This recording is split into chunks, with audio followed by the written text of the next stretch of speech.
So one of the interesting parts about the journey is Hmm. maybe the crossroads or the crisis, so to speak, that we hit. And I was looking at your IG, and you think you might have hit one of those crossroads on your journey, huh? Yeah. Probably hit my midlife crisis here. I don't know. It's all in fun, but turned 40 in a couple months, in like a month and a half. Ooh, Been working out quite a bit, so trying to get my body right, get sun's my out, physical, guns mental out. health right.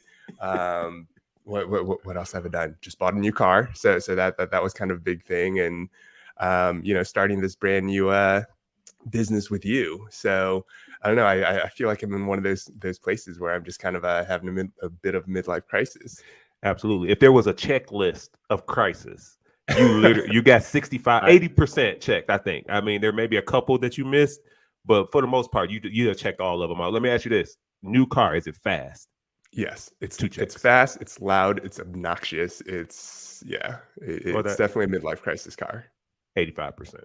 That's Yeah. it. That's where you're at now. Got some inappropriate things from some friends, some messages like, "Oh, you forgot this and that," but I'm not going to talk about those. But I'm 85% there, I think.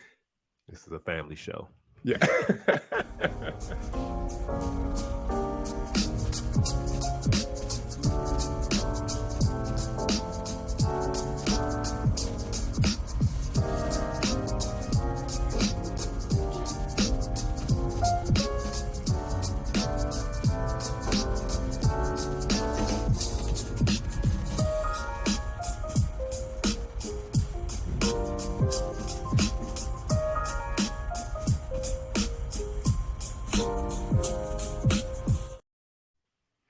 Good morning, good afternoon, good evening. Wherever you may be, if you can hear the sound of our voice, we want to welcome you to Appreciate the Journey podcast. I'm one of your co-hosts. My name is Joe Drew. I'm also here with LL. LL, say what's up to the people, man. How's it going, everyone? And it's another day, another opportunity for us to show some appreciation to this journey that we've been on together. And I couldn't be more excited to have this conversation with you. So today's format will be a Joe and LL production. We're going to have a conversation about one of the important topics that we may have faced throughout our time, throughout our career, continuing on this idea of showing appreciation to this never ending journey that we're on together. So before we get started, LL, make sure that the people know, how can they connect with us? How can they tap in? How can they find this platform that we're building together? Yep. So, wherever you're listening to us right now, at ATJ the podcast or at ATJ the podcast, whether it's on YouTube, Instagram, LinkedIn, Facebook, or you can find us on ATJ the career. Sorry, let me do that again. There you go. ATJcareercoaching.com, which is our website. Um, there you'll be able to find a little bit more information about us directly, and then also some of the services that we provide from a career coaching standpoint. Absolutely. Now, thank you very much for sharing that, and please tap in, reach out. As we've talked about in our previous episodes, and we'll continue to talk about, this is the information we want to share, our voice, but the meat and potatoes of what we're building is this opportunity for us to provide coaching. I've said it before, I'll say it again, LL. What's the point of taking all this knowledge with us when we leave this earth? It makes no sense. So we're going to pay it forward, and we're going to share it. So what's today? What kind of topic do we have for us today, LL? Yeah, so on today's show, we're going to be talking about fostering relationships and, the whole idea that your network is your net worth when it comes to your job search. Yeah. Now, hopefully, I don't have to tell everyone that referrals generally yield better results in your job search. And that actually applies to both sides, whether you're a job seeker, a job candidate, or you're a hiring manager. Yeah. Referrals always do better. So Absolutely. this is something that both you and I have had quite a bit of success with as job seekers. So Joe, why don't you start off and tell us about how you've utilized your network in your previous job searches? Yeah, no, absolutely. And the thing that I love about what you set up, and for my particular journey, the times that it's happened the most, I haven't proactively connected myself to the role. So that's when you know you're truly, in my opinion, that you're truly fostering a strong relationship, is when someone's willing to speak up for you when you didn't even ask them to, or when someone's willing to advocate for you, or someone's willing to pick up the phone and give you a call when you never asked them to, that lets you know that that's a strong relationship, and you probably have sowed some seeds into that relationship as well. It's not just a one-way thing. So the way I've experienced it a variety of times, I think the most obvious one to talk about is, to this day, the most impactful, experience rich role I've ever had was my most recent role that I just recently stopped working in December of last year.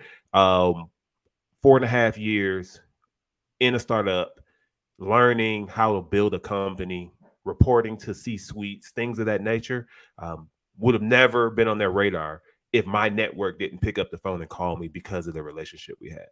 Oh yeah, So tell me about that. yeah, Who called you? yeah, it was this guy I know, right? In all jokes aside, if you've listened to any of our previous episodes, you've probably heard a little bit about this. I got a call from LL, and LL and I, as we've documented, have been friends for years, have been co-workers. But at this time, we weren't speaking on a regular basis, just keeping up with each other on social. But you had a role that you identified with fit my skill set. I brought some things that, would probably help elevate the team. And you picked up the phone and called me.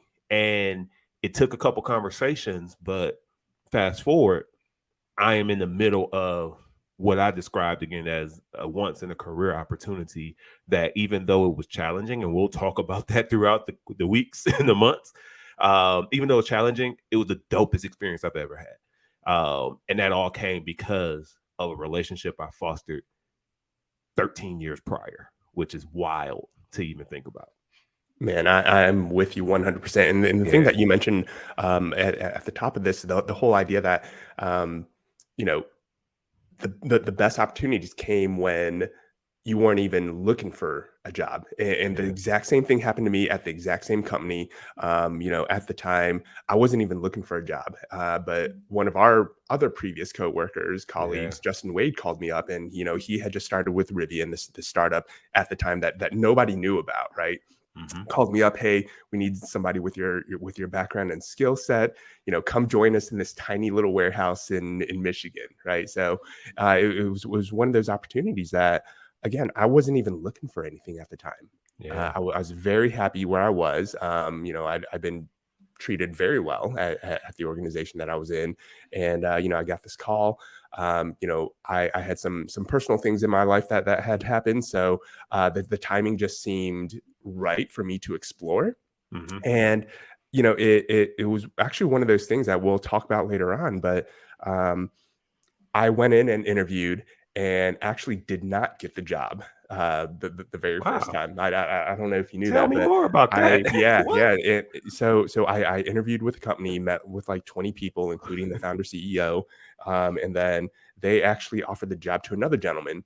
Uh, and 6 months later, it was one of those situations where they told me like, hey, we'll keep your resume on file. The standard Right. thing that every recruiter and every hiring manager tells you, right? It's like, oh, we'll Right. keep your information on file. We'll call you if we have any more needs. And of course, I thought, okay, whatever, right? But 6 months later, they called me up and was like, hey, we're still growing. We still need somebody with your skill set. So how about you come join us? So uh, it was a really interesting situation where I got this call from a buddy, got this referral, got brought in for an interview, didn't get the job at the time, but then 6 months later was offered the job. No, that's So that's that's cool, man. And I that is a wrinkle about that. You don't always know the full story. So I appreciate you sharing that little wrinkle. I'm shocked that anybody wouldn't hire LL the first time they talked to him, but stranger things have happened, I suppose. I got a question though, because we both have shared these stories about relationships that we built that maybe went dormant for a while and then reactivated when the need or the opportunity presented itself. What, in your opinion, what did you do to create such a relationship that would withstand the test of time, even when it wasn't an active communication, so to speak? that is a really great question, and honestly, I don't know if I have a good answer for you. I think Mhm. part of it is, Justin, the guy that called me, him and I were, we were in the same new hire class together. We were basically two of the top performers in our new hire class, and then Mhm. we continued to be top performers, with all of the different roles that we that we played in that first And organization. okay, I was gonna say, just to clarify, you're speaking of the first job out of college that we all three met, Yeah, and not yeah. specific to that. Okay, I just want to make sure we clarify for the people. Yeah, so I think from a technical skills standpoint, I think he just knew that I was a top performer.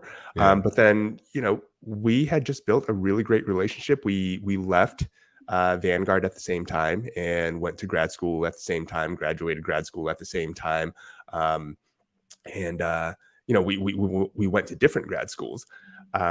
But it was one of those things that we just kind of kept in touch and yeah, let each other know what we were up to, what we were doing. I know he went down the corporate finance path, and I went down the HR recruiting path.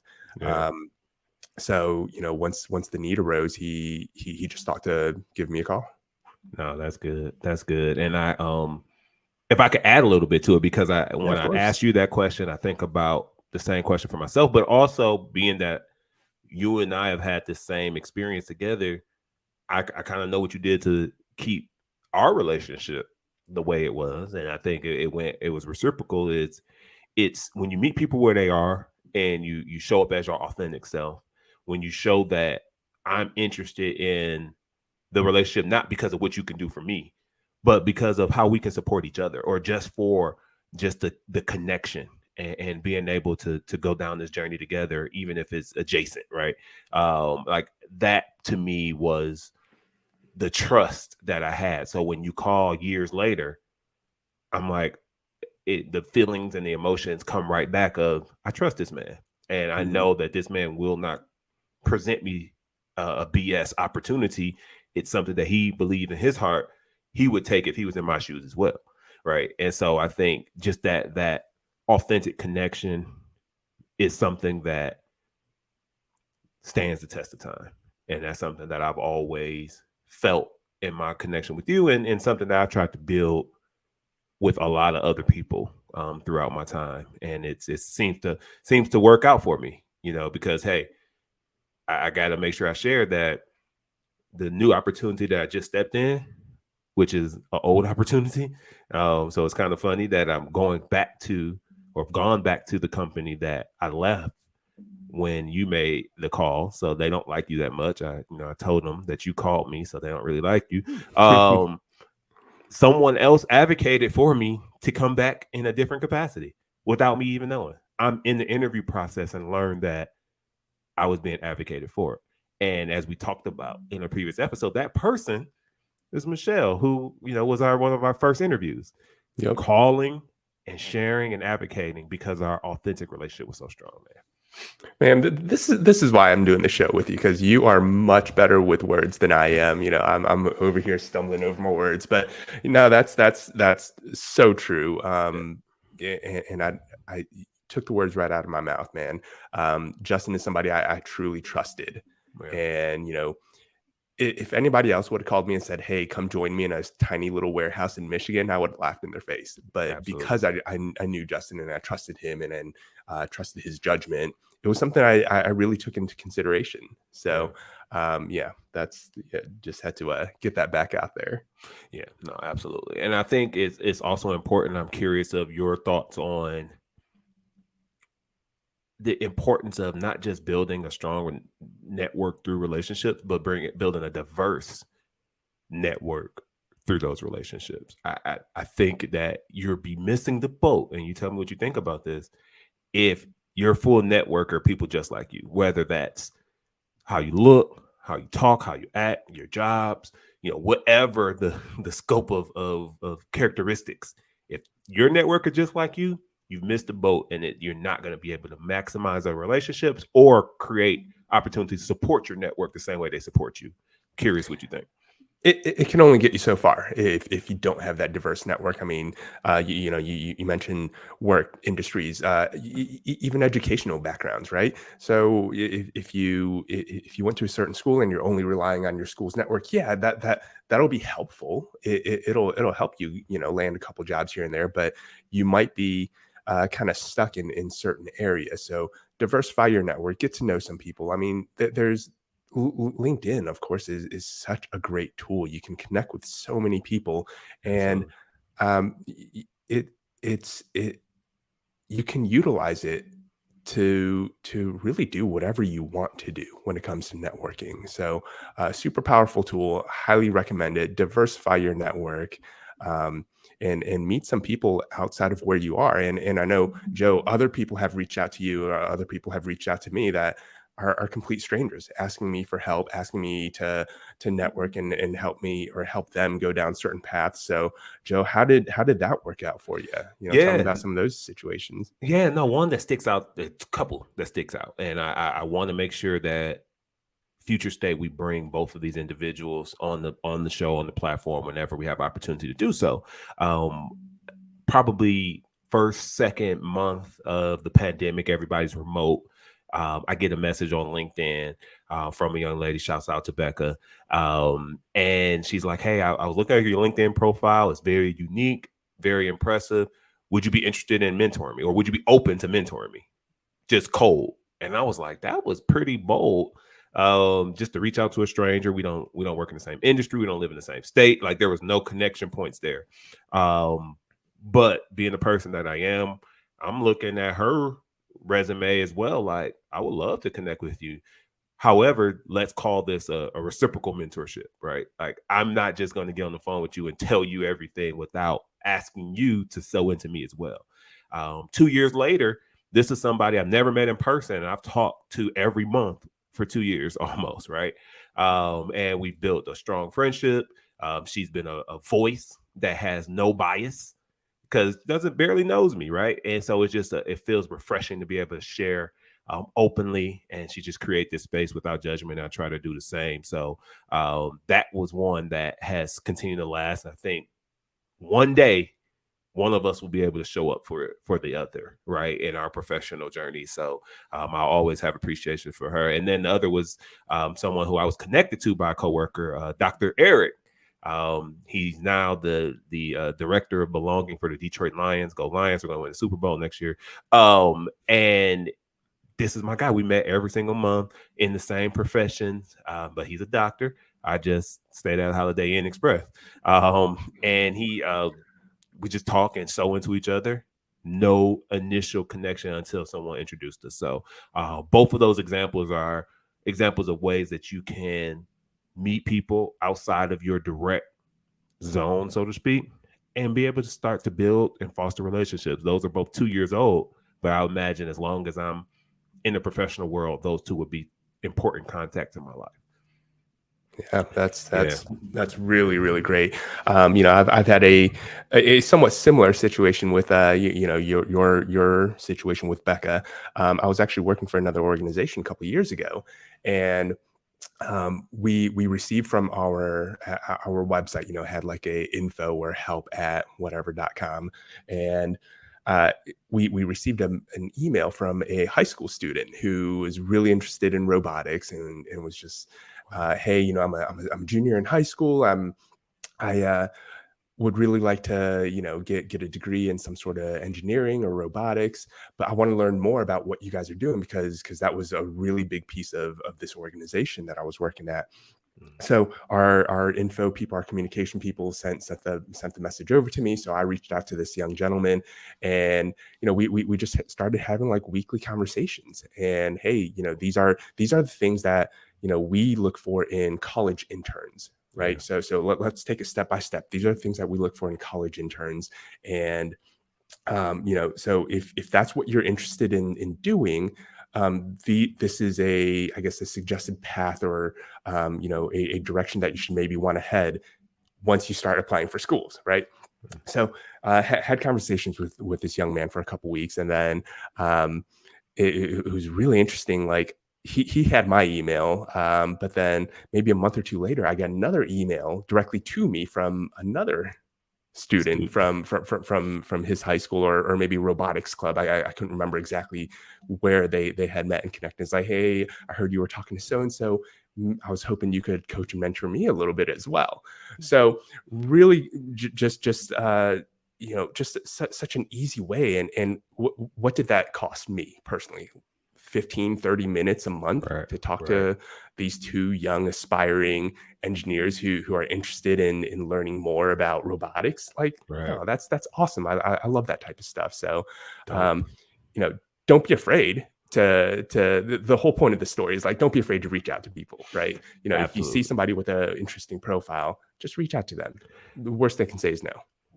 Organic relationships, I think there's a certain kind of energy and power that comes along with an organic relationship where it starts in one way and just builds and fosters and grows. And yeah, I love that story, man. I would love to see how those young people progress as they get to college and further from that. And when they get their Nobel Peace Prize or something, they're going to mention you in their speech. And Oh, shucks. I want to be there with you as your plus one. So I'm just put that out there in the atmosphere. And one thing that Ella, I'm gonna make sure that we highlight, and I think this topic deserves its own show in the future.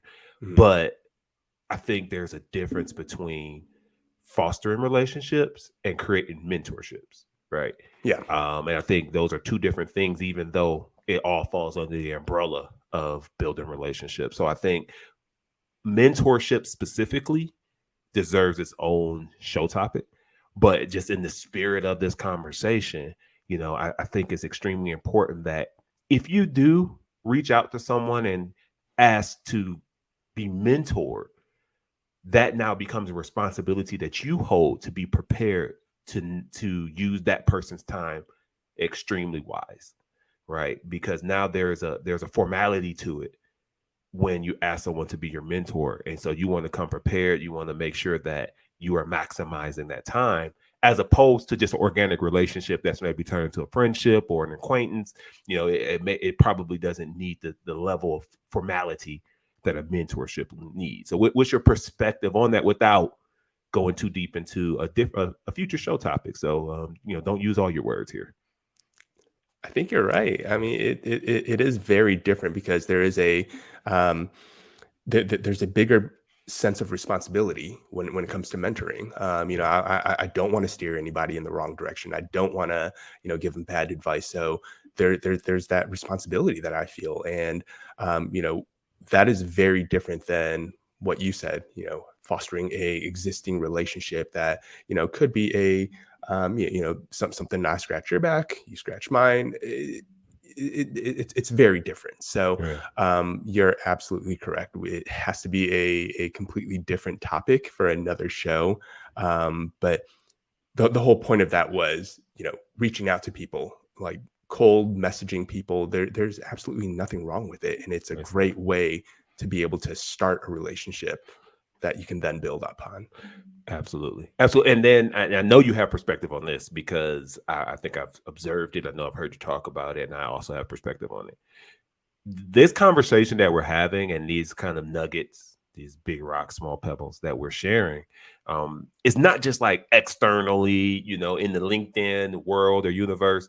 Like if you're in an organization, my recommendation is to pull up the org chart, identify some people, and just start to create an internal network, especially of people who can potentially be allies or advocates when you are trying to navigate those waters. So I think that's equally as important as creating a network outside of the place that you work, so to speak. What's your thoughts on that? Yeah.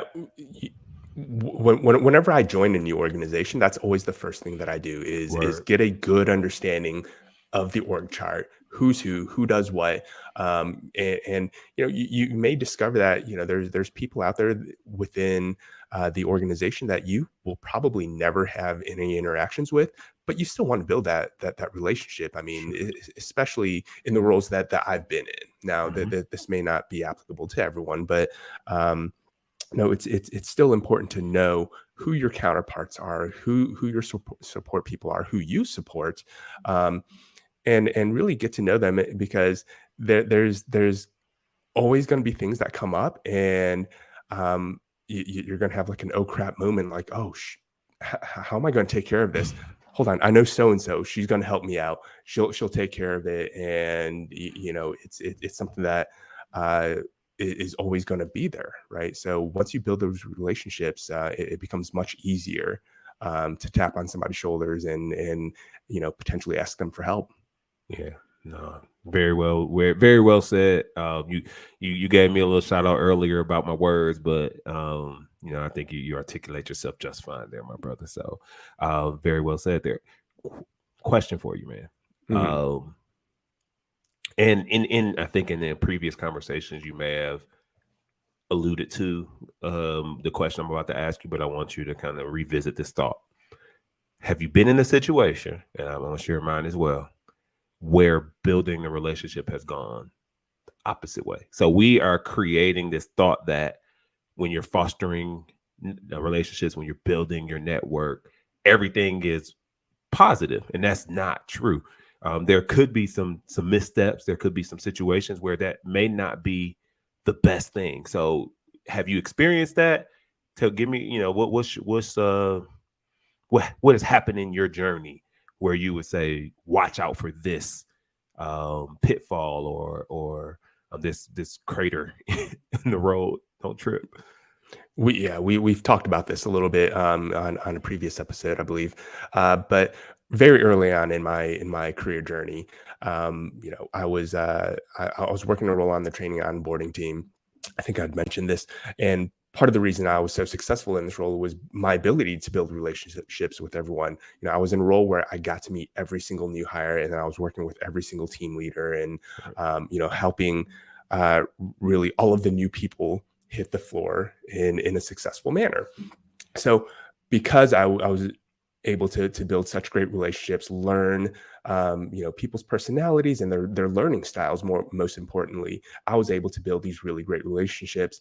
And once I got to a point where I felt like I was done with that particular role and I was ready to take the next step and go into more of a leadership role, that was unfortunately some of the feedback that I received was that, hey, unfortunately, you're too good of friends with everyone. Like, you're not going to be able to manage them. You're not going to be able to lead them. You have all these great relationships, but that's not going to help you be successful. So that one stuck with me for quite some time from that organization. I am of the mindset, and I want to turn this around on you, Joe. I am of the mindset that is complete BS. Yeah. I've been successful in so many leadership roles, having built so many great relationships with people.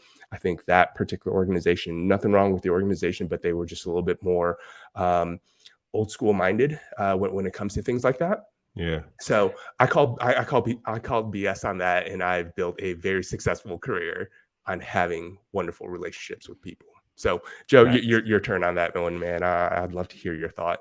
Yeah, no, and before I share my thoughts, man, I gotta say this, that I agree. I call BS with you. We can call it together.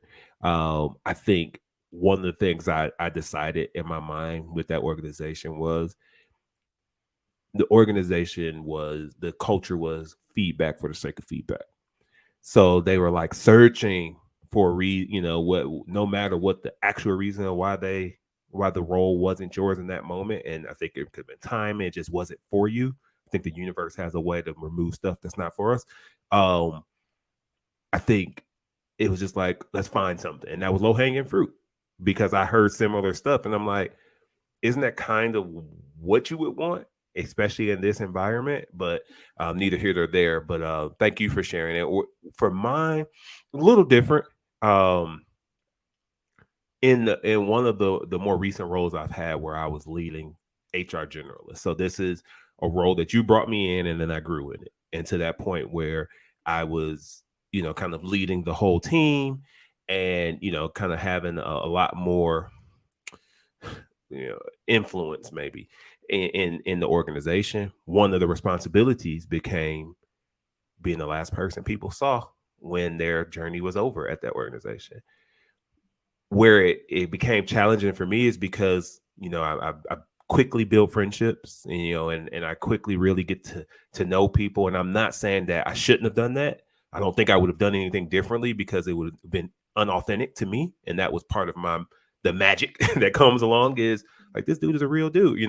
But it became so hard when I then had to have a conversation with people who I broke bread with, people who I maybe went to happy hour with, people who I had to proverbial water cooler conversations and we talked about all things that weren't work, it became very, very challenging when their name came up as someone I had to talk about the fact that their employment was ending. And so what I did was not change how I meet people or how I connect with people. I changed the path of the role. Like it's not the activity of building relationships and expanding my network and building friendships at work that I thought was the wrong fit. It was the role. If there was a role that the best decision is for me not to go that path, then that role's not for me. And that's what I had to decide and eventually was able to navigate out of that role into opportunity that was still influential, but it was now around uplifting and supporting and finding areas where we can create, more equity and inclusion as opposed to being the governance. Like I think Mm-hmm. I did well with it, but that just wasn't for me, and it ate away at me at times. So that's where I think this idea went negatively for me and left a stain in my mind. And it created a challenge, man. We will talk about mental wealth and mental well being,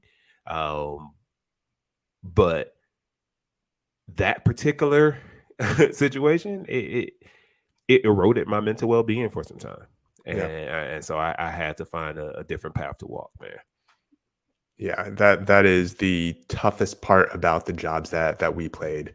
Absolutely. You meet some really great people.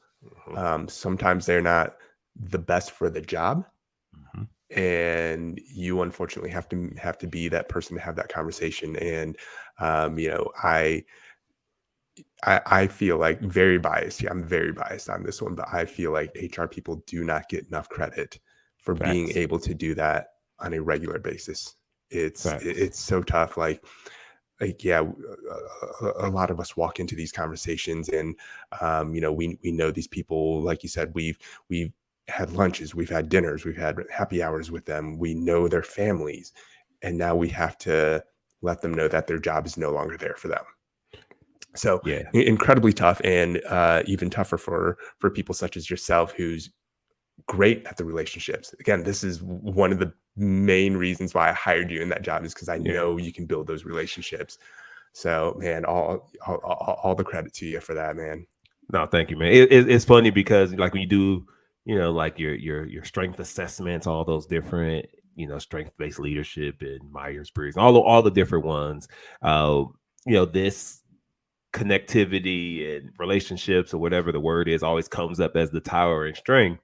And so in those moments when I saw that, it always kind of gave me a little stomach because I'm like, but that is challenging with the role that I have to continue to lead that way, and maybe not lead that way, but operate in that fashion, so to speak, because the leadership part is I think is a little different. But yeah, man, that is I think it's an important part of this conversation is that we are very realistic, and for every conversation that we have, we're going to give you from our perspective, the positive as well as maybe the not so positive or negative experiences that we've seen, no matter what the topic is. And you brought this up a couple times, And LL. I'm mhm, sorry that you brought this up a couple times. I got to share this. We are going to dive into HR as a yeah, function and as an industry. That deserves some time because exactly what you said around just not enough credit. And so we're going to take our attempt to make sure that we highlight that profession because it's a beast. yep. And I was just going to throw out one last thought about this whole, the roles that we played with in terminating people's employment, and the idea of fostering relationships. One of the ways that I guess have learned that I've done it right and have done it the right way is that there are people that I have personally terminated Yeah. from jobs that have continued to reach out to me, Fact. once I've left that organization. Hey, I saw that you went to this other company. Do you guys have any openings? I mean, so that's that to me is kind of the sign that we've done it the right way. Absolutely. That people still trust us even after the fact that we've just gone through this really tough decision and this really tough action together. So Absolutely. it's such a relief when that happens, despite it being such a tough situation to be in. Yeah. What you described goes back to the initial point around the authenticity of the Yep. relationship, right? Yeah. It's, majority of people can see through the BS. And your experience is similar to mine. Even after that very challenging conversation, I felt sometimes I left it feeling worse than they did Mhm. because they recognized the level of respect that was given to the moment. And not, I was always told if you ever get used to terminating folks, you need to find something new to do. Yep. And I found something new to do, even though I was nowhere near used to it, because it was just eating away at me, man. It was tough. It was tough. So as we're winding down this particular conversation, as we always do, here now is the time of the program where we want to make sure we hand out some flowers, man. When we talk to interviews, we give them a chance to hand out flowers. When it's just Joe and LL, it's our time to give out flowers of people who we've connected with or met through our journey. So, for anyone who hasn't been listening, giving out flowers means show some appreciation to someone or more than one person. So, LL, it's on you first. Who gets your flowers for today's episode? Since we already talked about him, it's got to be Justin Wade. I mean, Jay this Wade. is the guy that, again, called me up, Yeah. told me about this random opportunity in a tiny little warehouse, and this opportunity turned into probably one of my favorite, favorite opportunities I've ever worked. So, Yeah. No, absolutely. Jay Wade. Shouts out to Jay Wade, man. That's good he was the dude. he was the godfather of that opportunity for us. And it expanded beyond just us two. So that was cool too. For me, I got to we talked about mentorship, and this will be a future guest as well. But for today, I just got to give my flowers out. Reggie Bean. Reggie Bean is someone I look to as a mentor. Met him in a very organic way. I used to stop the press. I used to host or be a co-host of a radio show. Shocking. And he was a guest on our show. Started to build a relationship, fostered it throughout the years. It's probably been, I don't know, 15 years that we've been connected and just continue to grow. When I was in one of my darkest moments, challenging from a mental well-being standpoint, unsure of the path I needed to go. Um, he felt it and just called me out of nowhere just to check on me. And I thought it was one of the most weird but inspiring things that I'm struggling. I didn't know where the good word was going to come from. And lo and behold, I get text. I didn't respond to the text. Then I got a call. So this man tracked me down just to say, like, my spirit is telling me you need a good word. And I was absolutely needed that moment. So the fact that I built that relationship so long ago and even to this day is something that I utilize on a regular basis and continue to build with. I'm forever appreciative of you, Mr. Bean. So this is your official second invitation to come join us. Now that you have flowers, you can't say no. Yeah, that's how that works. That's awesome. Yeah, no, LL. So look, we are now here at the close of another wonderful conversation. Make sure that we highlight if someone joined late and they're just watching through. Take another opportunity to highlight how can anyone who wants to tap in, wants to follow, wants to connect, wants to hire for service as far as coaching is concerned, how can they get in contact with LL and JoeDREW? All right. Hopefully, I won't mess it up this time. But on Facebook, Instagram, YouTube, LinkedIn, you can find us at ATJ the podcast, or you can find us at our website, atjcareercoaching.com. Absolutely. Did I get it right? You did. Oh, And look at that. I mean, we wouldn't be boys if I didn't call you out. It looked like you was reading the screen. So I don't know how you got it wrong because I'm pretty Uh, sure you're reading that. But it's all good. I'm not mad at you for using your resources to keep everything tight. But no, man, this has been a wonderful conversation as always. I look forward to the next opportunity where we'll have another interview dropping after this. So continue to stay tuned. We love your feedback. We love your interaction. We just appreciate this opportunity to be on this journey. Any final words, LL? That's all I got today, man. I've already stumbled over enough words today, so I'll leave it for you. All right. So on behalf of the Stumbling Bumbling LL, I'm Joe Drew. Never forget, for us, the destination is the journey. We'll see you soon.